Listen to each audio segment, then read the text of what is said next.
नमस्कार, मुद्दा देख रहे हैं आप और मैं हूं आपके साथ ज्योति सांगवान।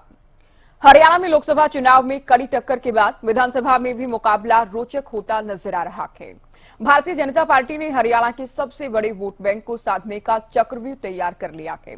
चाहे सरकारी नौकरी में आरक्षण या विधानसभा चुनाव में सीएम फेस या फिर शाह का आगामी दौरा, करेंगे चर्चा। उससे पहले एक रिपोर्ट आपको दिखाते हैं।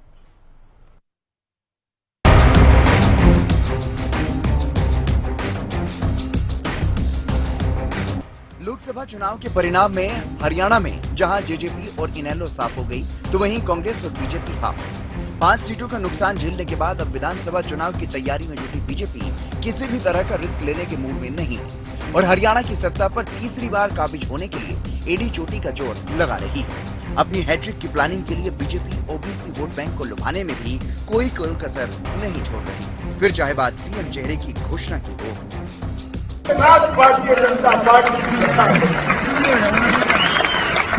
मोदी जी के नेतृत्व में, नायब सिंह सैनी के नेतृत्व में हरियाणा की जनता का हम विश्वास। यह ग्रुप ए और ग्रुप बी सरकारी नौकरी में 27% आरक्षण देने। इसी कड़ी में केंद्रीय गृह मंत्री अमित शाह के दौरे को भी देखा जा सकता है। हरियाणा विधानसभा चुनाव में जीत बीजेपी के लिए कितनी अहम है, इस बात का अंदाजा इसी से लगाया जा सकता है कि राजनीति के चाणक्य कहे जाने वाले अमित शाह मंगलवार को महेंद्रगढ़ दौरे पर आ रही हैं और ओबीसी सम्मेलन को संबोधित करेंगे। यहाँ राज्य के सबसे बड़े वोट बैंक ओबीसी को लुभाने के लिए कई वादों का पिटारा भी खोल सकते हैं। कैबिनेट मंत्री जेपी दलाल का बयान इसी ओर इशारा कर रहा है। बड़ी खुशी की बात है कि आधुनिक भारत के चाणक्य, भारत के गृह मंत्री अमित शाह जी हमारे महेंद्रगढ़ में जो कल सुबह 10 बजे आ रहे हैं और ये ओबीसी सम्मेलन प्रदेश का होगा। लाखों की संख्या में लोग वहां पर पहुंचेंगे और सारे ओबीसी समाज में खुशी की लहर है। भारतीय जनता पार्टी ने बहुत सारी घोषणाएं की हैं ओबीसी समाज के लिए, उनको सुविधाएं देने के लिए, और उम्मीद है कि कल भी और ज्यादा सुविधाएं उनको मिलेगी। वहीं विपक्षी दल कांग्रेस भी ये दावा कर रही है कि हरियाणा का सबसे बड़ा वोट बैंक इस बार उनके साथ है। उनको पता है दलित वोट कांग्रेस के साथ है, क्योंकि असली पार्टी उनकी कांग्रेस ही है। असली हितैषी जो है उनकी कांग्रेस पार्टी है। बहरहाल बीजेपी के चाणक्य शाह का ओबीसी वोट बैंक को साधने का प्लान कितना रामबाण साबित होता है, यह विपक्ष का दावा सफल होगा, ये देखना बेहद दिलचस्प रहेगा। Bureau report, Haryana news. तो चलिए चर्चा की शुरुआत करते हैं। कुछ खास मेहमान हमारे साथ जुड़ गए। बीजेपी से प्रवक्ता डॉक्टर पंकज बेनीवाल डिबेट में जुड़ गए हैं। बजरंग दास गर्ग कांग्रेस का पक्ष रखेंगे। अजय चौधरी प्रवक्ता जेजेपी, रजवंत रहीनवाल प्रवक्ता इनेलो भी हमारे साथ चर्चा में जुड़ गए हैं।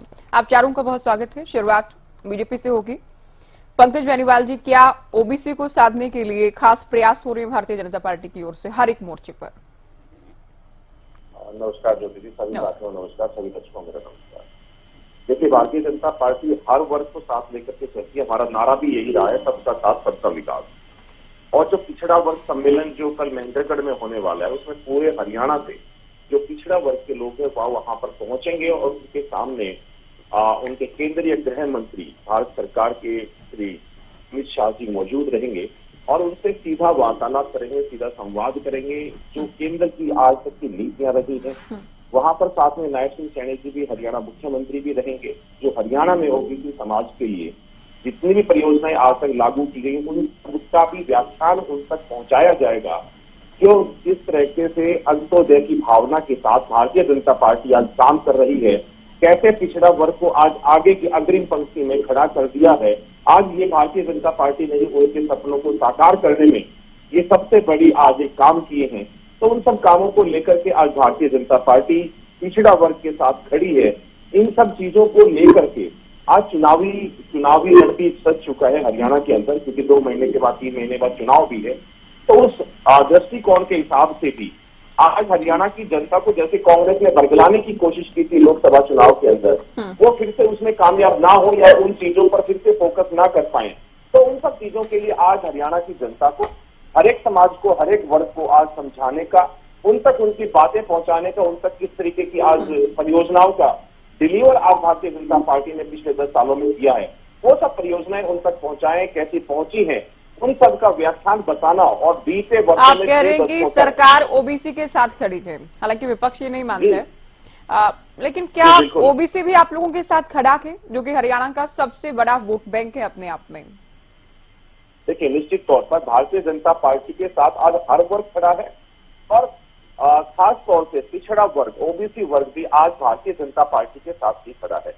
जब ये पूरा कांग्रेस या इंडी गठबंधन या जेजेपी इनेलो एक नैरेटिव सेट करने की कोशिश पूरे हरियाणा के अंदर कर रहे थे कि भाई भारतीय जनता पार्टी की तो एंटी इनकम्बेंसी चल रही है, बहुत सारी ऐसी है, तो हरियाणा की जनता ने दिखाया 5 सीट जिता करके और बाकी सीटों पर भी कम मार्जिन के साथ हम 3 सीटों पर भी हारे।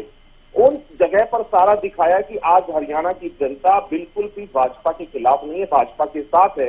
वो कमाल कर रहे हैं, लोकसभा में हाफ हो गए, आप कह रहे हैं जनता साथ है, जितना साथ थी उससे जो तो हाफ ही इनका हो गई नारा है था, सीटों के इस हिसाब से तरीके तो। से आपके टीवी पर भी बहुत डिबेट चली या बहुत बार हमने देखा, ये सब ये दम भरते थे कि भाजपा के तो खिलाफ लोग हो गए हैं, भाजपा से तो गांव में घुसने नहीं दिया जा रहा है, गांव के भाजपा के लोगों को भगा दिया जा रहा है। उस स्थिति के अंदर ये लोग मानते थे कि 10 की 10 सीटें हम लोग जीतेंगे, जो इसका विपक्षी गठबंधन था। लेकिन हरियाणा की जनता ने दिखाया कि सभी पार्टियों से हम 5 सीटों पर तो रहे, लेकिन अगर ओवरऑल वोट परसेंटेज की बात करें तो भारतीय जनता पार्टी का वोट परसेंटेज हरियाणा की जनता ने सबसे ज्यादा करके दिखाया। 8 सीटों पर रहने के बावजूद भी अगर हमारा वोट परसेंटेज कहाँ सबसे ज्यादा हुआ? है, आप लोगों का वोट परसेंट तो पिछली बार के मुकाबले कम हुआ है, कांग्रेस का बढ़ा है, बहुत बढ़ा है। पूरे देश में अगर सबसे ज्यादा कहीं बढ़ा है तो हरियाणा में वोट परसेंट बढ़ा है कांग्रेस का। बढ़ने के चलिए बावजूद आप भी ठीक है, भारतीय जनता पार्टी अगर से इसी कम परिणाम के साथ खुश है तो ये भी ठीक है। मैं कांग्रेस को चर्चा में जोड़ रही हूँ। बजरंग दीप, ओबीसी को साधने का प्रयास हो रहे हैं। नायब सैनी जो कि ओबीसी से आते हैं, सीएम बनाए गए कुछ महीने पहले। अगले चुनाव के लिए, विधानसभा चुनाव के लिए भी अनाउंस हो चुका है। बीजेपी दावा कर रही है सरकार हम बनाएंगे, नायब सैनी सीएम होंगे। अब अमित शाह 20 दिन के भीतर दूसरी बार हरियाणा में आ रहे हैं, ओबीसी सम्मेलन किया जा रहा है। तो ओबीसी को साधने की बीजेपी की जो कोशिश है, उसमें मेरा सवाल ये कि कांग्रेस के पास उसका क्या तोड़ है? ज्योति जी, हर पार्टी चुनाव में हर वर्ग से वोट लेना चाहता है, हर वर्ग को साथ जोड़ना चाहता है, मगर भारतीय जनता पार्टी का जो प्रयास है वो सफल नहीं होगा। मैं दावे के साथ कहता हूं, जब लोकसभा चुनाव था उन्होंने नारा दिया था अब की बार 10 की 10 सीटें लोकसभा की भारतीय जनता पार्टी जीतेगी, और लगातार केंद्र के सारी पूरी टीम, पूरी सरकार, नरेंद्र मोदी जी की 3 जनसभाएं, अमित शाह की अनेकों जनसभा, जिन्हें दुनिया भर के सारे केंद्र के मंत्री, राष्ट्रीय नेता सारे हरियाणा में पड़ गए। उसके बावजूद भी ये आपके सामने है, 10 से 5 में रह गए, जो 10 का पूरा दावा करते थे आपके सामने। हम 0 से 5 पे आ गए। आज बात है ये कि विधानसभा चुनाव होने वाले हैं, जब अमित शाह जी चक्कर लगा रहे हैं, वो अच्छी बात है। मैं जितना ज्यादा अमित शाह जी चक्कर लगाएंगे, जितना ज्यादा मोदी साहब हरियाणा में आएंगे, उतना हमें लाभ मिलना है, नुकसान नहीं होना हमारे। बस उदाहरण तौर में बताता हूं, आज आम नागरिक, ओबीसी की बात छोड़िए, दलित लोग, किसान लोग, कर्मचारी लोग, व्यापारी लोग, हर वर्ग का नागरिक भारतीय जनता पार्टी से नाराज है और इससे मुक्ति चाहती है। ये जाते जाते ये जुमले फेंकते हैं, जनता को गुमराह करते हैं, और गोलीबाजी करने का इनका जो काम है हमेशा से रहा है, वो करते हैं। भाई को भाई से लड़ाने का काम करते हैं। और अब जो कांग्रेस पार्टी का देखिए, कांग्रेस पार्टी पूरी तरह से आज से नहीं, स्टार्टिंग से मैदान में खड़ी है, लड़ रही। अब हमने कई कार्यक्रम ओपन करे हमारे, और उसके अंदर हमने क्या किया है, अब हम पद यात्रा पूरे हरियाणा में पद यात्रा चौधरी भूपेंद्र सिंह हुड्डा के नेतृत्व में निकालेंगे। चौधरी भूपेंद्र सिंह हुड्डा, उदयवान जी पूरे जिले के अंदर वर्कर कार्यकर्ता सम्मेलन कर रहे हैं, ऐतिहासिक सम्मेलन हो रहे हैं। इसी प्रकार चौधरी भूपेंद्र सिंह हुड्डा जी, उदयवान जी पूरे हरियाणा के अंदर रथ यात्रा निकाल रहे हैं। 90 के 90 विधानसभा के अंदर हम जनसभा करने जा रहे हैं। और जहां तक कि ये भी आपने हुड्डा साहब का बयान भी सुना। मैं दावे के साथ कहता हूं, आज की एससी है, एससी के अंदर सारी जातियां हैं, बीसी है, हमारा जो वोट परसेंट बढ़ा है, कैसे बढ़ा? तो हमारा वोट जब भी तो बढ़ा, आम जनता ने 36 बरादरी ने कांग्रेस का आशीर्वाद दिया, कांग्रेस को साथ दिया, जब भी तो हमारा वोट परसेंट बढ़ा है। और यहां तक कि भारतीय जनता पार्टी गिरा है। और मैं दावे के साथ कहता हूं, हरियाणा न्यूज चैनल जो है पूरा देश देखता है, हरियाणा की बात नहीं करता, पूरे देश आपका चैनल देखता है। मैं आज दावे के साथ कह रहा हूं, हरियाणा में कांग्रेस की सरकार बनने जा रही है। जनता का पूरा मैं सवाल में ये कर रही थी कि ये मैं ओबीसी सीएम जो बनाया गया है नायब सिंह सैनी जी को, वो ये अनाउंस कर दिए गए हैं, तो इसका तो कहीं ना कहीं सीधा प्रॉफिट मिल सकता है भारतीय जनता पार्टी को। पिछले दिनों क्रीमी लेयर भी बढ़ाई गई है, बैकलॉग भरने की बातें भी हैं, चारण में भी आरक्षण दे रहे हैं। अब अमित शाह आ रहे हैं खुद ओबीसी सम्मेलन करने। तो अगर एक तरफा वोट, अगर बीजेपी जितनी बड़ी मोर्चे पर तैयारी कर रही है, अगर एक तरफा वोट भारतीय जनता पार्टी को मिल जाता है तो मुश्किलें आप लोगों की बढ़ेंगी। ज्योति जी, नहीं, ऐसा नहीं होगा। जब लोकसभा चुनाव हो रहे थे कुरुक्षेत्र अंदर, आप देखो उनके वार्ड के अंदर नवीन जिंदल जो मुख्यमंत्री जी के वार्ड के अंदर हार है, जो मुख्यमंत्री अपने विधानसभा लोकसभा क्षेत्र का जो खुद का वार्ड है, उस वार्ड के अंदर अपने प्रत्याशी को नहीं जिता सकता, तो वो हरियाणा की ओबीसी की कैसी गारंटी लेगा?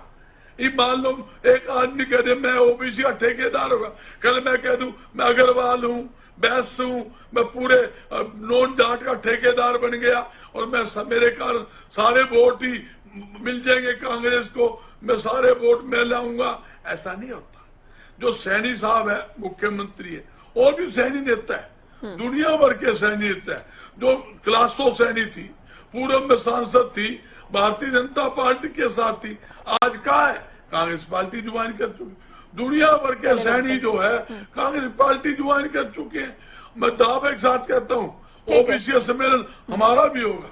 इस हार के अंदर हमने ओबीसी सम्मेलन रखा है। जहाँ भीड़ का आकलन देखना हो, इनका कार्यकर्ता सम्मेलन देख लो, हमारा कार्यकर्ता सम्मेलन। ये तो कमरे के अंदर करते हैं, ये हमने इस हार में किया परसों ओपन मंडी के अंदर 10,000 आदमी कार्यकर्ता सम्मेलन में था। जब हम रैली करते हैं, लाखों आदमी रैली के अंदर जुड़ते हैं। इसका एक ही कारण है कि लोग मन से चाहते हैं भी कांग्रेस की सरकार आने वाली है। लोग मिलने के लिए, चौधरी भूपेंद्र सिंह से हुड्डा से मिलने के लिए हजारों, चलिए देखते हैं भीड़ आने से वोट आएंगी या फिर नहीं, ये भी देखना होगा। चलिए चर्चा में आगे बढ़ रहे हैं, मैं जेजेपी को जोड़ रही हूँ चर्चा में। बेनीवाल साहब अभी रुकिए, ओपनिंग स्टेटमेंट में सबसे ले रही हूँ, फिर सभी शिकायत भी करते हैं। अजय जी, बीजेपी ओबीसी सम्मेलन कर रही है, अलग अलग ऐलान हो रहे हैं चुनाव से पहले, कांग्रेस पद यात्रा रथ यात्रा कर रही है, सरकार से हिसाब मांग रही है, लेकिन आपकी पार्टी आपके विधायकों के बागी तेवर से ही दो चार हो रही है। 2 के लिए आप लोग कह चुके हैं सदस्यता रद्द की जाए। आदेश्वर सिंह का बयान भी सामने आया है, 4.5 साल हमारे बलबूते दुष्यंत ने सरकार में राज किया, हम नहीं होते दुष्यंत डिप्टी सीएम नहीं बन सकते थे। दुष्यंत चौटाला ने, ईश्वर सिंह कहते मुझे मंत्री न बनाकर विश्वासघात किया है। तो आप लोग क्या ऐसी तैयारी के साथ चुनाव में जा रहे हैं? फिर ज्योति जी, सबसे पहले तो आपको नमस्कार, और जो प्रवक्ता साथी बैठे हैं इनको भी मेरा राम राम, समस्त हरियाणा वासियों को मेरा नमस्कार। 4.5 साल जो लोग सत्ता में हैं, भारतीय जनता पार्टी के साथ जब हम सहयोगी रहे, तो यही विधायक किस तरह से स्टेटमेंट भी देते थे, दुष्यंत जी की भी तारीफ करते थे और कहते थे कि हम अपने काम करवा पा रहे हैं। अब जिस तरह के स्टेटमेंट ये दे रहे हैं, तो आप भी जानते हैं, हम भी जानते हैं कि स्वार्थ के वशीभूत होकर के इस तरह के बयान दिए जा रहे हैं, और अक्सर चुनाव के समय इस तरह के बयान देखे भी जाते हैं। नहीं, तो कुछ विधायक वो हैं जो पहले भी आपकी पार्टी लाइन से या फिर दुष्यंत से अलग चलते थे। देवेंद्र बबली को जब तक मंत्री नहीं बनाया गया था तब तक, या मंत्री बनाए जाने के बाद भी उनकी बीजेपी के प्रति वफादारी ज्यादा दिखती थी। दादा गौतम की हम बात करें, वो खुलकर बोलते थे, सदन में भी दुष्यंत के खिलाफ बोलते थे। जोगीराम सिंह की बात करें, उनके भी कई बार बयान सामने आए। नरवाना विधायक तो खुलकर दुष्यंत के खिलाफ बोलते थे, नरवाना का विकास नहीं होने दे रहे, ये भी आरोप लगाते थे। ज्योति जी, इस तरह के बयान, और ईश्वर सिंह भी कई बार अपने हलके को लेकर आवाज उठाते रहे। लेकिन मैं ये कहता तो हूं ऐसा इस नहीं कि तरह आप के लोगों के हाथ से सत्ता चली गई तो आपके विधायक बोल रहे हैं आप लोगों के खिलाफ, पहले भी बोलते आए। आप ज्योति जी मेरी सुनेंगे तब ना। बताइए, बोले। इस तरह के बयान हर पार्टी के नेता देते हैं। कुछ दिन पहले सुरजेवाला जी और किरण चौधरी जी हुड्डा के खिलाफ दे रहे थे। कल ही इंद्रजीत जी ने बयान दिया है कि सीएम की कुर्सी का रास्ता दक्षिणी हरियाणा से होकर के जाता है। 4 दिन पहले राव इंद्रजीत जी ने बयान दिया कि मुझे टीस है कि मेरे से जूनियर को कैबिनेट मंत्री बना दिया गया, मुझे राज्य मंत्री रखा हुआ है। तो इस तरह के बयान दिए जाते हैं। दूसरा, मैं आपको जिस विषय को लेकर के आज आपने डिबेट बुलाई है, 2 मिनट उस पर अपनी बात रखना चाहता हूं कि जैसे कि भारतीय जनता पार्टी ओबीसी सम्मेलन दक्षिणी हरियाणा में कल करने जा रही है। मैं आपसे ज्योति जी एक बात कहूंगा और एक शायरी के माध्यम से कहना चाहूंगा कि इनको ना जर्नल से चाहत है ना ओबीसी से इबादत है, सदियों से इनका धर्म तिजारत था, तिजारत है। ये बांटने की राजनीति करते हैं, जाति पाति धर्म और मजहब के नाम पर हरियाणा प्रदेश के लोगों को बांटकर अपनी राजनीतिक रोटियां सेकना चाहते हैं। इसके अलावा सम्मेलन में कुछ नहीं है। दूसरा, अगर ये ओबीसी के इतने हितैषी हैं तो राव इंद्रजीत जी ओबीसी के हरियाणा प्रदेश में सबसे बड़े लीडर हैं। आज उनकी हालात क्या है, बेचारे हाशिए पर हैं। पिछड़ा वर्ग से दो मंत्री तो बना रखे हैं ना केंद्र में, 5 चुनकर आए, दो पिछड़ा वर्ग के केंद्र में मंत्री। कैबिनेट मंत्री हरियाणा प्रदेश से सेंटर में एक भी नहीं है। राज्य मंत्री तो हैं, केंद्र में हैं। तो अगर ओबीसी से कैबिनेट मंत्री ठीक है, मनोहर लाल है, मनोहर लाल कैबिनेट मंत्री है, 2 राज्य मंत्री हैं। ज्योति जी, हरियाणा प्रदेश में जिस तरह से आप बता रही थी 30% के करीब ओबीसी वोट बैंक है, तो सेंटर में ओबीसी का कोटा अगर उसके हिसाब से देते तो कम से कम एक कैबिनेट मिनिस्टर तो हरियाणा से बढ़ता, लेकिन नहीं। दूसरा, मैं आपको बताना चाहूंगा 1,26,000 नौकरियां कौशल रोजगार के तहत दी गई हरियाणा प्रदेश में पिछले कुछ सालों में, लेकिन उसमें ओबीसी कोटा तो खत्म ही कर दिया। तो फिर ये ओबीसी के हितैषी होने का झूठा ढोंग क्यों करते हैं, क्यों लोगों को ये छलना चाहते हैं? जी, आपकी बात पूरी हुई, ठीक है। बेनीवाल जी को कुछ कहना है? डहीनवाल जी, आप कैसे देख रहे हैं ओबीसी सम्मेलन को? ये तो बहुत साफ नजर आ रहा है। विधानसभा चुनाव की बात करें या लोकसभा चुनाव से पहले भी नजर आ रहा था कि बीजेपी का खास फोकस ओबीसी पर है। हरियाणा में ओबीसी को साधने का प्रयास हो रहा है। बार बार बीजेपी ये भी कह रही है विपक्षी दलों पर निशाना साधा जा रहा है, खासतौर पर कांग्रेस पर, कि ओबीसी को हमेशा नजरअंदाज किया गया। देखिए ज्योति जी, निश्चित तौर पर कोई भी वर्ग है वो ये नहीं चाहता कि हमारी अनदेखी हो, लेकिन यहाँ पर सरकार के ऊपर डिपेंड करता है कि वो किसको कितना मान दे, कितना सम्मान दे। यहाँ पर जो लोग आज अपने आप को एससी बीसी का हितैषी बताते हैं, ओबीसी का हितैषी बताते हैं, एक बार इनसे ये पूछिए ना कि जर्नल ने इनका क्या बिगाड़ा है, वो जर्नल की बात क्यों नहीं कर रहे। आज ओबीसी का बात करने का मकसद पता है इनका, सिर्फ और सिर्फ वोट बटोरना है।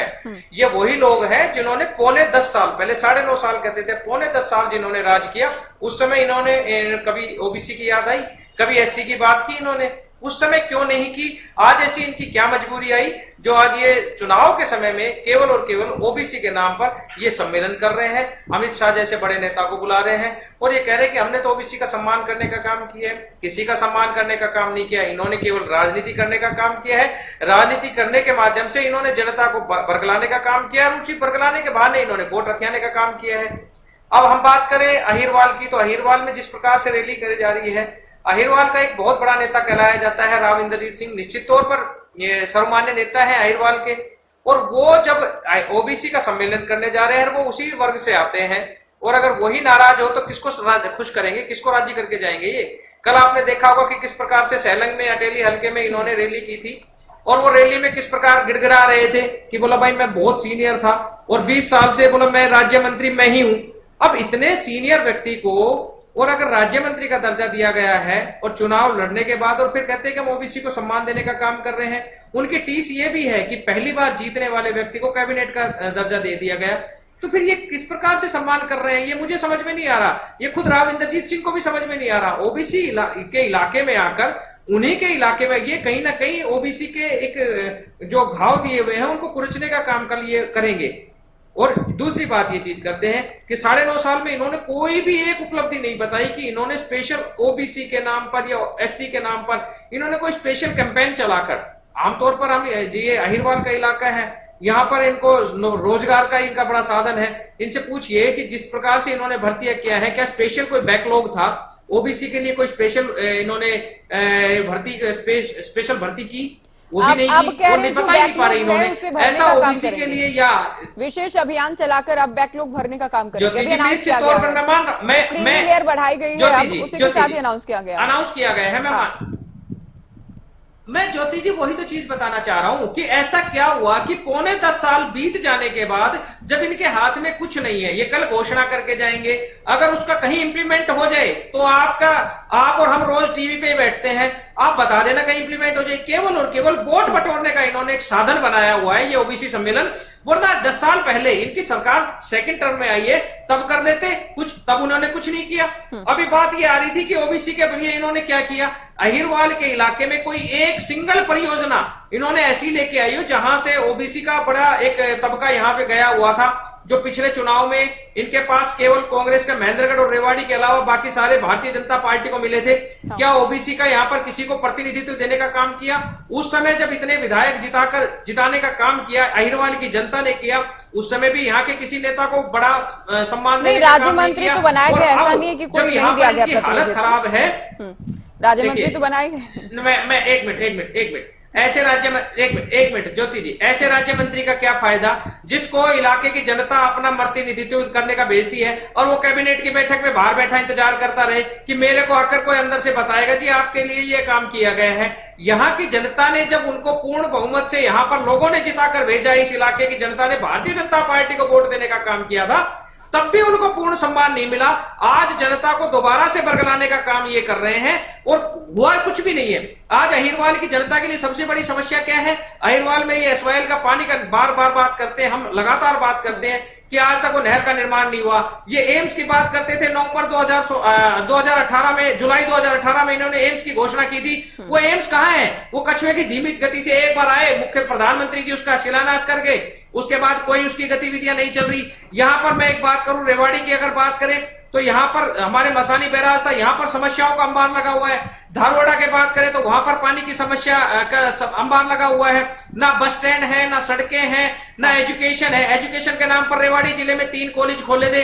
तीनों कॉलेज जहां पर यहाँ की जनता ने तीन किसी न किसी तरह से जो उनको मिला, 3 कॉलेज खोले, एक कोसली हल्के में, एक रेवाड़ी हल्के में, एक बावल हल्के में। तीनों कॉलेज किसी स्कूल की बिल्डिंग में 4-4 कमरों में चल रहे हैं, उनके पास प्रॉपर बिल्डिंग नहीं है। ये बात करते हैं अहिरवाल को सम्मान देने की बात कर रहे हैं। यहां से एक सबसे बड़ी बात और, यहां पर अहिरवाल रेवाड़ी में लंदन कहा जाता है, उस लंदन में पीजी करने के लिए पोस्ट ग्रेजुएट साइंस में कोई बच्चा कर नहीं सकता, कारण सीट ही नहीं है यहाँ पे। और ये कहते हैं कि हम ओबीसी के बच्चों को सम्मान देने का काम करते हैं, ओबीसी वर्ग को सम्मान देने का काम करते हैं। यहाँ की जनता, यहाँ का इलाका पिछड़ा हुआ है, निश्चित तौर पर पिछड़ा हुआ है। यहाँ के लोग भी इसी वजह से पिछड़े हुए हैं। यहाँ की जनता का वोट केवल और केवल बरगला कर लिए जाते हैं। असल में अगर ओबीसी को किसी ने सम्मान देने का काम किया था तो चौधरी ओम प्रकाश चौटाला ने किया था। मैं एग्जाम्पल के साथ बता सकता हूँ। सबसे पहले अहिरवाल का राव मान सिंह के अलावा अगर किसी अहीर को, किसी ओबीसी को अगर इन्होंने सांसद बनाने का किसी भी महीने अब आप लोग विशेष अभियान चलाकर बैकलॉग भरेंगे ओबीसी का? बिल्कुल भर देंगे। नायब सिंह सैनी जी ने क्या कहा? पौने 10 साल, क्योंकि मैं तो खुद से तो सवाल नहीं पूछ रही हूँ, आपके विपक्षी दलों के प्रवक्ता ये पूछ रहे हैं, पौने 10 साल हो गए हैं, अब जब भी ऐलान किए जा रहे हैं तो क्यों ना इनको चुनावी ऐलान कहा जाए? दहीवाल जी भी कुछ बोल रहे हैं। बिना खर्ची पर्ची के 1,32,000 नौकरियां दी है हरियाणा सरकार ने। ये भारतीय जनता पार्टी की सरकार है कि जिसने पढ़ाई लिखाई अच्छे से की, जिसने अच्छा एग्जाम दिया, वो लेकर गए नौकरी पर बैठा। इनकी तरह सूट के अटैची लेकर नहीं बैठा, इनकी तरह अलमारियां तोड़कर फाइलें नहीं बदली गई। ये भारतीय जनता पार्टी की सरकार है कि सबको न्याय मिलता है, यहाँ पर काम करते हैं। इनकी तरह नहीं है कि नेहरू जी ने भी सारे मुख्यमंत्रियों को चिट्ठी लिखी थी उस टाइम पर कि ओबीसी समाज को आरक्षण ना दिया जाए, तो कांग्रेस तो सबसे ज्यादा दुस्साहस करती थी ओबीसी के साथ कि ओबीसी को किसी भी प्रकार का आरक्षण ना मिले, कोई भी उनको जनहितैषी ये परियोजनाओं का लाभ उसको ना मिल जाए। आज कांग्रेस के साथ ही बैठ करके उनकी गुणगान कर रहे हैं। आपस में लड़ने की भावना के साथ जो काम करते हैं, आज कहते हैं कि आपस में भाईचारा खराब कर रहे हैं। पहले आप अपनी पार्टी के अंदर तो भाईचारा कायम कर लीजिए। आपके सारे नेता एक दूसरे पर लाठियां, घूसे, जूते, चप्पल, गालियां चलाते हैं। आपके अंदर संगठन नाम की कोई चीज है, संगठन की बात कर ले तो आपका जो चरित्र है वो सामने आ जाता है कांग्रेस का।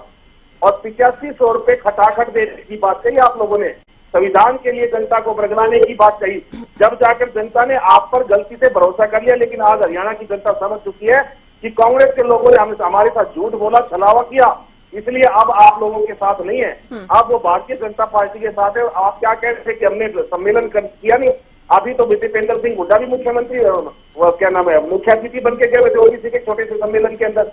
तो झूठ का पिलौंदा ये लोग बांधते हैं। लेकिन भारतीय जनता पार्टी सच में ही जो इनका जो आयोग बना, ओबीसी समाज का जो आयोग बना, वो नरेंद्र मोदी जी के राजकाल में बना। नरेंद्र मोदी जी जब प्रधानमंत्री थे जब उन्होंने बनाया, लेकिन उस टाइम पर उससे पहले सारे के सारे ये जितने भी कांग्रेस के लोग रहे या इनेलो के लोग रहे, जितनों ने भी सत्ता का सुख भोगा, वो सारे के सारे ओबीसी समाज के पीछे रहे, उनको पिछड़ा वर्ग करके और उनको पीछे रखने का काम उन्होंने लगातार किया। लेकिन भारतीय जनता पार्टी हरियाणा के हरेक उस पिछड़े वर्ग के इंसान को, उस दलित समाज के इंसान को आज आगे की पंक्ति में खड़ा कर रही है और उनको उनका हक दिला रही है। तो अगर इससे पूरे विपक्ष को परेशानी है तो परेशानी बनी रहे। भारतीय जनता पार्टी हर एक हरियाणवी के लिए, हर एक वर्ग के समाज के लिए और ओबीसी समाज के लिए या पिछड़ा वर्ग के लिए, दलित समाज के लिए ऐसे ही लगातार काम करती रहेगी। इसमें भारतीय जनता पार्टी कभी पीछे नहीं रहती है। जो डॉक्टर भीमराव अम्बेडकर का जो सपना था कि अंत्योदय की भावना से पंक्ति में अंतिम व्यक्ति जो खड़ा है, जो समाज में पिछड़ा हुआ व्यक्ति है, वो आगे आना चाहिए। आज उसको आगे ला करके प्रधानमंत्री नरेंद्र मोदी जी या नायब सिंह सैनी जी अगर लेकर के आते हैं तो ये बहुत ही सराहनीय काम है और ये ऐसा काम कर भी रहे हैं लगातार पिछले 10 सालों से। ठीक है, मैं कांग्रेस से जवाब दे रही हूँ अभी। बजरंग जी, लोकसभा चुनाव से पहले आप लोगों ने भी ओबीसी का राग खूब अलापा है, अब भी अलाप रहे हैं, लेकिन बीजेपी ये पूछती है कि ठीक है, हमने तो सीएम फेस अनाउंस कर दिया, ओबीसी से आते नायब सैनी, आप लोग भी करके दिखा दीजिए। कुछ दिन पहले हुड्डा साहब बयान जरूर देते थे कि 4 अलग अलग वर्गों से 4 डिप्टी सीएम बनाएंगे, कुछ दिन से वो बयान भी नहीं दे रहे, जिसमें ओबीसी की भी बात करते थे। वो बयान तो ज्योति जी एक बार दी जाता है, उन्होंने कह दिया तो कायम तो आ जाता है ना। अब तो चुनावी ऐलान करने का वक्त आ चुका है, अब वो ठंडे बस्ते में चला गया वो बयान भी, और बात डिप्टी सीएम की नहीं, बात सीएम की हो रही है। नहीं, ठंडे बस्ते कोई काम ठंडे बस्ते में कांग्रेस नहीं करती। कांग्रेस का काम है जनता को जोड़ना, भाई को भाई से जोड़ना। ये भारतीय जनता पार्टी नहीं है जो भाई को भाई से लड़ाए, जात पात का जहर घोले। हरियाणा नहीं, पूरे देश के अंदर आप देखोगे हरियाणा में किस प्रकार इन्होंने जात पात का कार्ड सूख कर रखा है, और इसी प्रकार पूरे देश के अंदर इन्होंने हर प्रदेश के अंदर अलग अलग स्टेशन पे अलग अलग जाति का कार्ड खेलते हैं। देश के अंदर हिंदू मुसलमान करते हैं, ये हमारा कल्चर नहीं। हम तो बिल्कुल सभी 36 बरादरी को साथ लेकर चलते हैं और चलते रहेंगे, इसमें कोई दो राय नहीं। जहां इंद्रजीत का जी का सवाल है, इंद्रजीत जी ने क्या कहा, बोला मैं अपने दम पर जीत का आया हूं, भारतीय जनता पार्टी के नेताओं ने मेरी कोई मदद नहीं की। अगर मेरे 4-5 लाख कार्यकर्ता नहीं होते तो मैं चुनाव हार जाता। दूसरा बयान उन्होंने कहा सरकार बनाने में हीर बेल्ट का पूरा योगदान है, मुख्यमंत्री हीर बेल्ट का होना चाहिए, ना कि हमको दरकिनारे करना चाहिए। ये क्या मामला है, सुनाई कोई करता है इनकी? जहां तक कि आई बार उनको नीचा दिखाने के लिए हीर बेल्ट में कार्यक्रम करके उनको दरकिनारे किया जाता है। और कई बार उन्होंने कहा भी है, इंद्रजीत जी ने, मनोहर लाल जी मुख्यमंत्री थे, हमेशा सबको पता है मनोहर लाल जी का और अब इंद्रजीत का 36 का आंकड़ा सबको 36 का आंकड़ा तो हुड्डा साहब के साथ मिला ना, सम्मान तो कांग्रेस में भी नहीं मिला उनके मुताबिक, तभी तो भारतीय जनता पार्टी का दरवाजा खटखटाया। देखिए बिल्कुल 10 साल पुरानी बात है, ज्यादा दिन नहीं है बजरंग दी, पूरी नहीं हरियाणा की जनता। मैं बिल्कुल मानता हूं। बिल्कुल आपको ध्यान होगा 2005 के अंदर जब हमारी सरकार आई, पूरे सांसद टोटल एक कुलदीप बिश्नोई को छोड़कर एक प्लेटफार्म में हुड्डा जी के साथ थे। हुड्डा जी लोकसभा के सांसद थे, विधायक नहीं थे, तो उनको मुख्यमंत्री बनाया। सभी सांसदों ने एक मत होकर हाईकमान पर रिपोर्ट दी। जब सर्वे की गई उस टाइम आपको याद दिला दूं, हमारे जो पूर्व मुख्यमंत्री जो थे अपने राजस्थान के सैनी साहब, उस टाइम वो इंचार्ज थे, उनके नेतृत्व में फैसला लिया गया और वहां हाईकमान ने उनको मुख्यमंत्री बनाया। राव इंद्रजीत जी को केंद्र में मंत्री बनाया गया। क्या होता है, हर एक आदमी की इच्छा होती है, तो कई बार बीजेपी इच्छा में रह भी जाती उनकी है। इच्छा ही होगी। हमने आपकी पहले पार्टी क्रम में के इच्छा अंदर थी, उनको- आपकी पार्टी में इच्छा थी, बीजेपी में उनको नीचा दिखाया जा रहा है। फर्क है। प्रथम चरण पर सीट जीतना, उसके अंदर राज्यसभा मंत्री बनाना, ये तो 5 बार का मंत्री है। मनोहर लाल जी तो पहले बार बने हैं, कौन सी दूसरी बार तीसरी बार ये लोकसभा के सांसद बने हैं। पहली बार बने कैबिनेट का दर्जा, 5वीं बार बने, उनको पहले भी राज्य मंत्री थे, आज भी राज्य मंत्री थे। ये ओबीसी का सम्मान भारतीय जनता पार्टी करती है, ये सारा देश देखता है। हरियाणा की जनता जानती है, हाथी के दांत खाने के ओर दिखाने के ओर कहते हैं। ये भारतीय जनता पार्टी के मेरे प्रवक्ता बोल दे, हमने खर्ची पर्ची बंद कर दी। अरे मेरे साथियों, टेचियों में पैसे आप ले रहे हो, खुलेआम नौकरियां बिक रही है, पेपर आपके बिक रहे हैं, पेपर होने से पहले मार्केट में पेपर आ रहे हैं, 36 से ज्यादा पेपर आपके लीक हो लिए, FIR दर्ज है आपके राज की, जो आपके घोटाले किए, प्रॉपर्टी आईडी के नाम पर जनता सड़कों पे लगी हुई है। आप आज तक आपने कोई कार्रवाई नहीं की। नगर निगम ने, हाउस ने प्रस्ताव पास किया, हिसार ने, सोनीपत ने, ये कहा भारतीय जनता पार्टी के मेयर थे वो, उन्हें कहा था भी सारी सर्वे गलत हुई है, इसकी पेमेंट रोक के इसके खिलाफ कार्रवाई करे। उसके बावजूद भी उसको पेमेंट 18 करोड़ 11 लाख का टेंडर था, पेमेंट 57 करोड़ से ज्यादा दी गई। क्यों दी गई? वो एक मंत्री का चेता जयपुर की कंपनी थी, इसलिए उसको खिलाफ कोई कार्रवाई नहीं, एक ब्लैक लिस्ट कर दिया। जबकि उसके खिलाफ उसके बाद FIR दर्ज होनी चाहिए, उसको मुद्दे उसके खिलाफ मैडम जी FIR दर्ज होनी चाहिए, पैसे की रिकवर नहीं हुई। मैं इसलिए बताना चाहता हूँ, इन्होंने खर्ची पर्ची की जो बात कही, मैं इसलिए बात कर रहा हूँ। और जहां ओबीसी की बात है, दलितों की बात है, मैं दावे के साथ कहता हूँ, इनके हाथ से वो वोट निकल चुका है। इन्होंने जितना गुमराह किया, कर सकते थे कर लिया, 10 साल तक याद नहीं आई, जाते जाते याद आई। मनोहर लाल खट्टर तो 9 साल से मुख्यमंत्री था, उस टाइम सैनी साहब की याद नहीं आई, उस टाइम बैकवर्ड याद नहीं आया। क्यों नहीं आया? मैं आपको सही उदाहरण देता हूँ ज्योति जी, इनको पता लग गया था हरियाणा में भारतीय जनता पार्टी का चुकड़ा साफ है और हार का ठिकरा फुटने वाला है। इन्होंने मनोहर लाल जी को बचाने के लिए सैनी साहब को मोहरा बना दिया, भी हार का मोहरा इसके ऊपर ठोक दो। मनोहर लाल जी जो RSS के हैं, हाई कमान ने कहा इनको केंद्र में ले जाओ, इनको बचाओ। इनको बचाने के लिए ये गेम खेला गया। मैं पूछना चाहता हूं, अगर भाई सारा ओबीसी 30% वोट है आपके साथ होता, आपने जाट नॉन जाट का कार्ड भी खूब खेला, तो भाई कहां गई वोट आपकी? आपकी परसेंट लोकसभा में कम कैसे हो गई? आपने तो कहा था मोदी चलेगा, अब की बार 400 पार, 220 में टक्के रह गए, 240 में क्या रहा हरियाणा के अंदर? आप जीत पाए? ये तो भाई दो सीटें ऐसी चलिए, अभी काफी टाइम ले चुके हैं आप। सीट तो हानि कौन थी? मैनुअल जी कुछ बोल रहे हैं, आवाज नहीं आ रही। हमारी और जीती थी, तो हमारे साथियों ने, अरे सरकार बनी हुई है हमारी, आपकी सरकार ना बना करके खुश है। गद्दारी तीसरी बार लगातार 100 का आंकड़ा नहीं पार कर पाए आप लोग, 40-42 और आज 99 में कितनी सीटें आ रही है आप लोगों की? खुश हो रहे हो इतनी चीजों में, इतनी चीजों के अंदर अगर कांग्रेस सरकार खुश है कि भाई हम हार के हमारी तो 94 होगी, हम बहुत खुश है, तो बहुत अच्छी बात है, मुबारकबाद हो आपको। लेकिन भारतीय जनता पार्टी की सरकार लगातार तीसरी बार बनी है देश के अंदर, और हरियाणा के अंदर भी तीसरी बार लगातार सरकार बना के दिखाएंगे।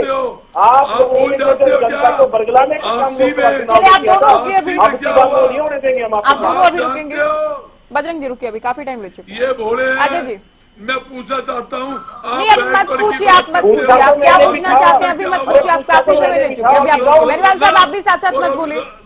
रविंदर सैनी बिरादरी से खुलेआम उसकी दुकान के अंदर घुस के अंदर 3-4 अपराधी गोली मार के हत्या कर दी। वो ओबीसी नहीं था क्या? एनकाउंटर किया 3 लोगों का, जो बाहुगंज के लोग थे 3 लोगों का एनकाउंटर कर दिया। उनका बदमाश सबको छोड़ा नहीं जाएगा। थाईलैंड के वालों को खैरमपुरी पकड़ के ले गए, किसी को छोड़ा नहीं जाएगा। चिल्लाने से गला काट देने से कुछ नहीं होगा। आज कानून व्यवस्था के लिए काम कर रही है हरियाणा की सरकार। आप लोगों ने मिर्चपुर कांड भूल गए थे। आपके राज्य के अंदर दलितों के ऊपर कैसे अत्याचार किए गए थे। आप दोनों अभी रुकिए, दोनों को म्यूट कीजिए, दोनों की ऑडियो डाउन करें। नहीं, ऐसे डिबेट नहीं हो पाएगी ना, दोनों शांत हो जाएगी। दोनों म्यूट है। आप बेनीवाल जी आप भी, बजरंग जी आप भी, अजय जी। सभी पार्टियां जिसमें इनेलो भी शामिल है, सभी पार्टियां दावा कर रही है ओबीसी हितैषी होने का। आप लोगों के पास मौका था 4.5 साल, लेकिन आपके कोटे से जो 3 मंत्री बने उसमें आप लोगों ने ओबीसी को प्रतिनिधित्व नहीं दिया। अब जबकि पार्टी के लिए संकट और संघर्ष की स्थिति है, तो क्या आप लोग भी फोकस करने वाले हैं ओबीसी पर? अगर ऐसा है तो आप लोगों के पिटारे में क्या है? जी मेरे से पूछ रहे हैं आप? जी आपसे ही पूछ रही हूँ। जो मेरे दोनों सीनियर प्रवक्ता साथी कांग्रेस से और भारतीय जनता पार्टी से आज आपके टीवी पर बैठ करके ओबीसी हितैषी होने का ढोंग कर रहे हैं, जोर जोर से शोर मचा रहे हैं। मैं आपको थोड़ा सा इनको इतिहास याद दिलाना चाहता हूं कि जब इस देश के अंदर जनता दल की सरकार थी, चौधरी देवीलाल इस देश के उप प्रधानमंत्री थे, तो उस समय बीपी मंडल की अध्यक्षता में सामाजिक और आर्थिक तौर पर पिछड़ी हुई किसान जातियों को सर्वे करवाया गया कि जो किसान खेती करने वाली या खेती पर निर्भर करने वाली ऐसी जातियां जो सामाजिक और आर्थिक तौर पर पिछड़ी हुई हैं, उनको आप चिन्हित करिए। और जब बीपी मंडल ने अपनी रिपोर्ट सरकार को पेश की और उन्होंने ये सिफारिश की कि सामाजिक और आर्थिक रूप से पिछड़ी हुई ये खेती करने वाली जातियां हैं जिनको आज आरक्षण की जरूरत है, तो तब 27% का कोटा दे करके और ओबीसी को आरक्षण दिया। तो माननीय उस समय अटल बिहारी वाजपेयी जी ने सरकार से समर्थन वापस लेकर के सरकार को गिरा दिया था। ये तो आज इनके हालात हैं, आज ये ओबीसी के हितैषी होने का ढोंग करते हैं। दूसरा, जैसा कि भारतीय जनता पार्टी के प्रवक्ता ने कहा कि खर्ची और बिना पर्ची के 1,26,000 नौकरियां दी गई। मान्यवर, मैं आपकी इस बात से सहमत हूं कि 1,26,000 नौकरियां दी गई, लेकिन बिना खर्ची बिना पर्ची के दी गई। इसका इससे बड़ा उदाहरण और क्या होगा कि एचपीएससी के चेयरमैन के ऑफिस के अंदर लाखों रुपए के नोटों के बंडल पकड़े गए थे, वो बिना खर्ची के थे, बिना पर्ची के थे। तीसरी बात, मैं आपसे कहना चाहूंगा कि आप आज ओबीसी सम्मेलन बुला रहे हैं। ओबीसी के लोग इतने बेवकूफ नहीं है, वो समझदार है। उनको पता है कि तुम्हारे आरक्षण का अगर सबसे ज्यादा देश में विरोध किया तो भारतीय जनता पार्टी ने किया। सड़कों पर उतर करके आपके लोगों ने उस समय इनके आरक्षण का विरोध किया था, और आज आप इनके हितैषी होने का ढोंग करते हैं। सांगवान जी, मेरी बात को अदरवाइज मत लेना। मैं एक इतना गहरा शेर कहता हूं कि ये सारे बैठे हुए लोग समझ जाएंगे। वो शेर मैं कोट करता हूं, किसी पर्टिकुलर कास्ट के लिए नहीं कह रहा, कि सांप के बिल पर सपेरे बीन लिए बैठे हैं। सांप के बिल पर सपेरे बीन लिए बैठे हैं। सांप भी बड़े समझदार हैं, बिल में दूरबीन लिए बैठे हैं। तो ओबीसी के लोग बहुत समझदार हैं, वो इनके झांसे में आप लोग तो 4.5 साल सरकार में रहे, आप लोगों ने क्या किया ओबीसी के लिए? आपके कोटे से 3 मंत्री बने थे, उसमें तो कोई जगह नहीं थी उनके लिए। सबसे ज्यादा जिनका वोट है, क्या थोड़ा बहुत प्रतिनिधित्व दिया आप लोगों ने, या केवल दूसरों पर ही सवाल उठाएंगे? ज्योति जी, हमारे 10 विधायक जीत करके आए, आपके सामने जीत करके आए। परिस्थितियां इस तरह की थी कि ओबीसी से हमारे विधायक ही नहीं जीत के आए। अच्छा, तो हमारे नहीं, अगर चाहे ये तो ठीक है, जब शुरुआत से ही आप लोग साथ थे तो चाहे तो क्या नहीं हो सकता है। हुड्डा साहब तो विधायक भी नहीं थे, तो भी सीएम बन गए थे ना बाय इलेक्शन होके। वो तो पार्टी अगर चाहे तो क्या नहीं हो सकता, पूछ रही हूँ मैं। नहीं, उस समय आपको भी पता है किन हालात में सरकार का गठन हुआ था। अच्छा। और किस तरह से बबली जैसे लोग आपके सामने किस तरह से मंत्री बनने के लिए किस तरह से प्रेशराइज कर रहे थे, किस तरह के बयान दे रहे थे। तो वो उस समय हालात दूसरे थे, दबाव में आ गए थे आप लोग। कभी मौका मिला, और पीछे का इतिहास हमारा उठा करके देख लो। जो मैंने आरक्षण ओबीसी के आरक्षण को बताया, 27% आरक्षण देने वाले जनता दल की सरकार थी, चौधरी देवीलाल की सरकार थी। तो हमने तो ओबीसी को हमेशा सम्मान दिया है। ठीक है, सभी ने सम्मान दिया के सभी के अपने अपने दावे हैं। रजवन जी, आप सामान्य वर्ग के लिए भी पूछ रहे थे कि सामान्य वर्ग से क्या परेशानी है? सामान्य वर्ग के लिए कुछ क्यों नहीं करती बीजेपी? क्या इनेलो को ये लगता है कि ओबीसी एससी के लिए ज्यादा कुछ किया जा रहा है सरकार की ओर से? आवाज नहीं आ रही। तात्पर्य क्या था? मैं कह रहा हूं कि ऐसी क्या दिक्कत होगी कि केवल जी ज्योति जी, मेरी आवाज आ रही है? आ रही, बोले। मेरी आवाज आ रही है ज्योति जी? बताइए बताइए रहीमलाल जी, बोले, आ रही आवाज। मैं ये कहना चाह रहा था कि ऐसा पौने 10 साल बाद ऐसा क्या हुआ कि ये बार बार केवल और केवल एससी और ओबीसी की बात कर रहे हैं? मेरा कहने का तात्पर्य ये था, मैं ये नहीं कहता, ये वैसे तो कहते हैं कि समान विकास करा रहे हैं, बड़ी अच्छी बात है। अब ऐसे इनके दिमाग में क्या आया कि एससी और ओबीसी इनको रात में भी नजर आने लग गए। ये बार बार बात कर रहे थे, राव इंद्रजीत सिंह की बात कर रहे थे। मैं अभी एक चीज बताना चाह रहा था, ओबीसी के लिए ही बता रहा था कि अहिरवाल में एक बड़ी मांग चल रही थी। अहिरवाल में काफी दिन धरना प्रदर्शन रहा अहिर रेजिमेंट की। एक बार सरकार उसके बारे में खुद ये बता दे, प्रवक्ता बैठे हैं, कि अहिर रेजिमेंट के बारे में इनकी क्या राय थी। क्या कभी इन्होंने, भारतीय जनता पार्टी की सरकार रही और उनके यहाँ पर नेता रहे, क्या कभी उस रेजिमेंट की मांग के बारे में कभी इन्होंने विचार विमर्श किया? उस चीज के बारे में नहीं बताएंगे ये। दूसरी चीज, ये भाई कह रहे थे कि बोला 20 साल से मंत्री है, राज्य मंत्री बना दिया। कोई बात नहीं, आप भी यही कह रहे थे। एक बार भाई बेनीवाल जी, मैं अपनी बात रोक लेता हूं, एक बार आप बता देना राव इंद्रजीत सिंह के पास कौन सा पद है आज, कौन से विभाग के मंत्री, एक बार बता के तो जाना। मुझे भी नहीं पता, आपको तो पता नहीं, पता होगा कि नहीं? और जनता से पूछ लो कौन सा मंत्री बना रखा है। ऐसे मंत्री बनाने का फायदा क्या है? आपको पता है कौन सा टेक्निकल डिपार्टमेंट क्या होता है? नहीं, मैं वही तो पूछ रहा हूं। आपके राज्य से अगर कोई राज्य मंत्री बना हो, के बारे में आपको पता होना चाहिए। अगर मैं तो बता दिया, अरे मैंने तो बता दिया, सांख्यिकी विभाग से, कला के विभाग से थे, अरे बताया नहीं है क्या? सांख्यिकी विभाग से कल्चर के थे, अरे आपको पता ही नहीं है। अगर आपको पता नहीं है इन सब चीजों का तो मैं, हमारी बात नहीं है। अगर आपको नॉलेज नहीं है किसी बात की और आप लोग बार बार में राव इंद्रजीत सिंह जी का नाम ले रहे हैं, कांग्रेस के प्रवक्ता राव इंद्रजीत सिंह, राव इंद्रजीत सिंह ने भाजपा से ही चुनाव लड़ा, भाजपा से ही बात में कुछ भी कर ले, लेकिन वो आपकी भारतीय जनता पार्टी के साथ आगे भी रहेंगे। आप लोगों ने किया है।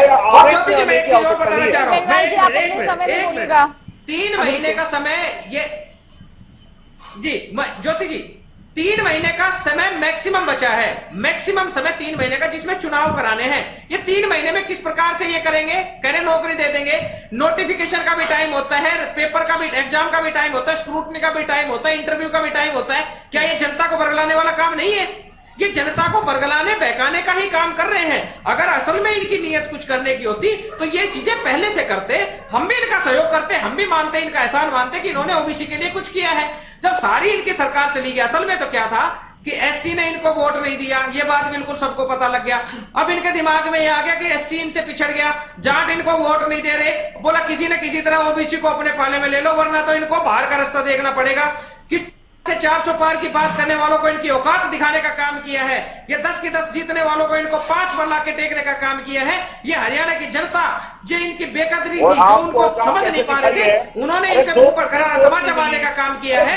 हमारी बात मत करो, आज बात आप लोगों की हो रही है, हमारी बात मत करो, आज बात आप लोगों की हो रही है, आप लोगों की बात हो रही है। और सबसे बड़ी बात, कोई एक काम जरूर बता के जाना, कोई एक काम जरूर बता के जाना कि आपने ओबीसी के लिए कौन सा। चलिए चर्चा अभी मैं बेनीवाल जी से ही सवाल रहेगा मेरा, कितना कैबिनेट में प्रतिनिधित्व मिला? चूंकि बनाना अगर होता है तो हमें चौटाला साहब का भी याद है, मुख्यमंत्री विधायक भी नहीं थे, हुड्डा साहब का भी ऐसा ही था, लेकिन ये पहले से डिसाइड है। अगर नहीं, देखिए राव साहब को लेकर तो बात बार बार घूमकर ही आ रही, बेनीवाल जी नौकरियों को लेकर भी आ रही, बैकलॉग अब भरने की बात कर रहे हैं, क्रीमी लेयर अब बढ़ाई गई है, स्कॉलरशिप को लेकर अब फैसला लिया गया कि तो क्या ये चुनाव को देखते हुए, चुनाव की पृष्ठभूमि में लिए गए फैसले नहीं कहे जाएंगे क्या?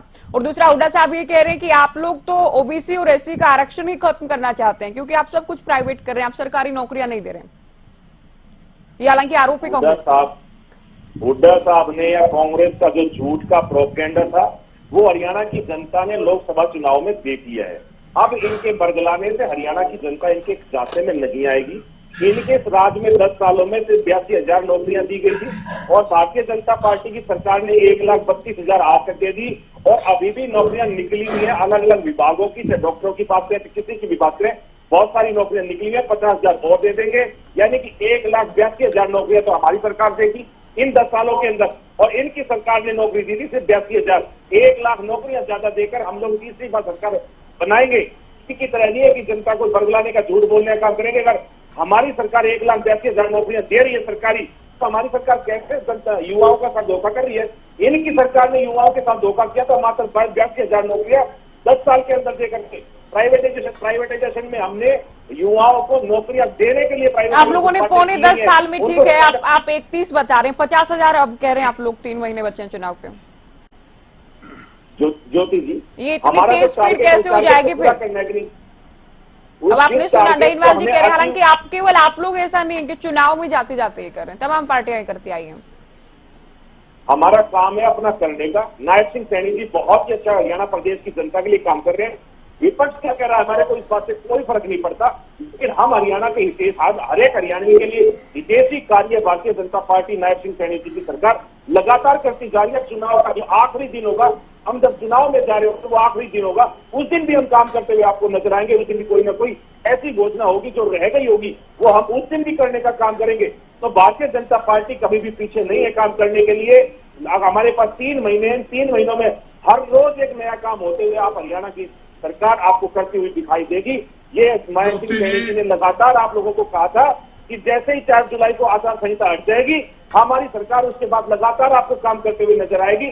और ये सबके सामने भी है कि कैसे उन्होंने 100 गज के प्लाट बांटे, कैसे हैप्पी कार्ड योजना बनाई है, कैसे अंत्योदय की भावना से 133 करोड़, जो दयालु योजना के लिए 133 करोड़ रुपए उनको पोर्टल के माध्यम से उनको दिया। किसानों की सम्मान निधि कैसे मिली है, किसानों को जो मुआवजा था 131 करोड़ का वो कैसे मिला है। तो सारी की सारी जो योजनाएं वो लगातार आज हरियाणा की जनता को डिलीवर हो रही है। और ओबीसी समाज के लिए जो क्रीमी लेयर बढ़ाई गई है वो 6 लाख से 8 लाख की गई है। आज नौकरी भरा जाएगा। ठीक है बजरंग जी, सुन रही हूँ, मैं आ रहे हैं आपके पास। हरियाणा की जनता के लिए आज लगातार, ठीक है बजरंग जी, केवल ठीक है, ओबीसी सम्मेलन तो है, लेकिन पूरे ही अहिरवाल की बात करें, दक्षिण हरियाणा को भी साधने का प्रयास होगा। महेंद्रगढ़ और रेवाड़ी के अलावा बात करें, आप लोग कहीं जीत नहीं पाए थे। बीजेपी बहुत मजबूत हुई है जब से राव इंद्रजीत बीजेपी में गए हैं पिछले 10 साल में। तो अमित शाह के आने से भी आपको लगता है कुछ न कुछ असर तो होगा दक्षिण हरियाणा में? ज्योति जी, एक तो मैं आपको ये बता दूंगा, कोई असर नहीं पड़ने वाला। आप देखना, लोकसभा चुनाव के मुद्दे अलग होते हैं और विधानसभा चुनाव के सारे मुद्दे ही अलग होते हैं। वो स्टेट की समस्या होती है, स्टेट के मुद्दे होते हैं। स्टेट के अंदर पूरी तरह से सरकार फैल है। दूसरी बात, ये कहते 3 महीने ज्यादा, पर 80 दिन लगभग, 80 से 2 दिन कम होंगे चुनाव के सिर्फ रह चुके हैं। ये कहते हैं हम 78 दिन के अंदर 50,000 नौकरियां दे देंगे। पहला किसने रोका था? 10 साल आपने वैसे धक्के खुआ दिए कि रोका तो नहीं था। ये सिर्फ जुमलेबाजी करके युवाओं को बरगलाने में लगी हुई है। इसी प्रकार ओबीसी को भी बरगलाने के अंदर ये सरकार लगी हुई। मैं एक सवाल पूछा था तो मेरे साथी से, जहां रविंदर सैनी की हाथी के अंदर हत्या की, वो सैनी में रखा था, 3 दिन तक उसकी लाश हॉस्पिटल के अंदर पड़ी, दाग नहीं हुआ। मुख्यमंत्री आने के बजाय पूरे परिवार को वहां चंडीगढ़ बुला लिया बात करने के लिए। सुबह 8 बजे मिलने का समय दिया, 3 बजे हमारे आदमी गए, 2 बजे तक वहां बिठाए रखा, कोई रिजल्ट नहीं, और हमने 6:30 बजे उनका दाह करवाया। हिंदू धर्म में कभी ऐसा होता है क्या जिसकी बच्चे की हत्या होगी हो, दाग ना हुआ हो, दरी ना बिछी हो, उससे पहले उनको बुला लेना मुख्यमंत्री का फर्ज नहीं बनता था? हेलीकॉप्टर लेके 20 मिनट का रास्ता था, 20 मिनट में आके 10 मिनट परिवार से मिलके उनको दुख प्रकट करके चले जाता। क्या चीज थी? नहीं, 21 दिन हुए, प्रोतियां मांगी गई, किसी के पास दुख प्रकट करने नहीं गया। चलो, इस मामले में तो खुद सीएम की ओर से भी मदद का, आर्थिक मदद का ऐलान किया गया है परिवार के लिए, परिवार के साथ होने की बात कही गई। मैं आखिरी कमेंट कर रही हूँ मेरी बात, अजय जी, आप यही बात है सैनी ज्योति जी, यही गुमराह करने की बात है। कोई आर्थिक मदद नहीं कहा, बस देखूंगा सोचूंगा। क्या करोड़ों रुपए बाजार बंद करे, करोड़ों रुपए नुकसान हुआ, एक थोड़ी सी आर्थिक मदद के लिए बैठे हैं हम। आर्थिक छोटी आर्थिक मुख्यमंत्री फंस नहीं, 22 दिन हो गए, फायरिंग हुई, गोलियां चली, लोग मिले, किसी के पास भी दुख प्रकट करने नहीं गया। इससे बड़ा दुख हो नहीं सकता। अजय जी, आप बोलिए। के अंदर इस बात की चर्चा बजरंग जी, है। रुकिए अभी, रुकिए, समय कम है, मैं लास्ट कमेंट ले रही हूँ। अजय जी, आप बोलिए। ज्योति जी, मैं तो सिर्फ इतना कहना चाहूंगा कि जैसा कि मैंने अभी डाटा के साथ आपको बताया कि ओबीसी कैटेगरी में सबसे ज्यादा खेती करने वाली और खेती पर निर्भर करने वाली जातियों को शामिल किया गया था। अच्छा होता कि ये किसान की भलाई के लिए कुछ करते, अच्छा होता सबसे ज्यादा देश की सेवा में सैनिक जो जाते हैं ओबीसी कैटेगरी के बच्चे जाते हैं, तो अच्छा होता ये अग्निवीर जो योजना लेकर के आए थे उसको खत्म करने की घोषणा करते। और मैं तो ये कहता हूं कि अगर ये हरियाणा प्रदेश के सच्चे हितैषी थे तो ओबीसी सम्मेलन बुलाने की बजाय इनको समस्त हरियाणा सम्मेलन बुलाना चाहिए था, इनको दक्षिणी हरियाणा सम्मेलन बुलाना चाहिए था, इनको किसान सम्मेलन बुलाना चाहिए था, इनको व्यापारी सम्मेलन बुलाना चाहिए था। हरियाणा प्रदेश को बांटने के लिए इस तरह के सम्मेलन ना बुलाएं, मेरी तो हाथ जोड़ करके इनसे यही गुजारिश। डाइनवाल जी बोलो।